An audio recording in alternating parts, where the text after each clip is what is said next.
Mobile, le magazine des mobilités des intercommunalités du Rhône et de la métropole de Lyon. Depuis le 1er janvier 2022, le Citral est devenu un établissement public local qui s'appelle aujourd'hui Citral Mobilité. Sa mission est de bâtir un réseau de transport unifié qui facilite les mobilités sur l'ensemble des territoires. Ce mois-ci, notre reportage terrain porte sur la Copamo, la communauté de communes du Pays Mornantais.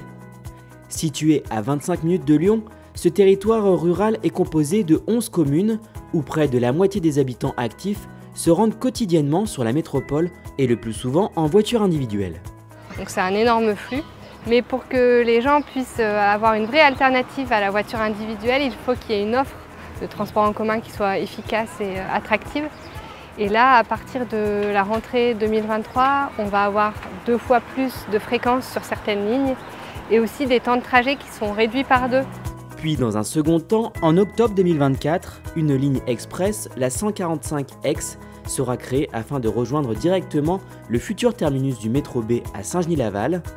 Le prolongement du métro aux portes du Pays Mornantais sera d'ailleurs un vrai point de chute pour les habitants qui se rendent à Lyon.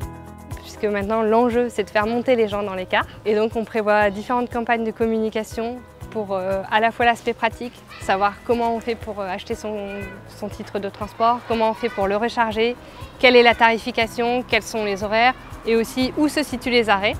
Dans la zone d'activité des Platières, très dynamique, la future ligne 145X s'arrêtera donc ici pour aller directement vers le métro B. Globalement, toutes les lignes proposeront un temps de parcours raccourci.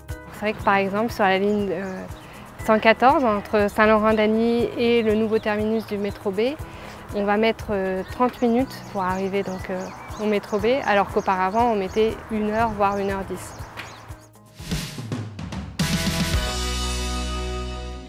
En 2026, une ligne forte de bus à haut niveau de service permettra de relier La Part-Dieu au quartier des 7 chemins à Bron et Vaux-en-Velin en l'espace de 25 minutes et dans des conditions de transport de premier plan. C'est une amplitude horaire large, tôt le matin, tard le soir, une fréquence forte de 7 minutes en heure de pointe dans du nouveau matériel de type trolleybus électrique, confortable et spacieux pour les usagers. Le BHNS accompagnera aussi le développement urbain des secteurs traversés. On parle là donc de végétalisation avec la plantation de 550 arbres, la désimperméabilisation des sols pour mieux infiltrer les eaux pluviales et puis le renouvellement de la voirie, de tous les espaces publics.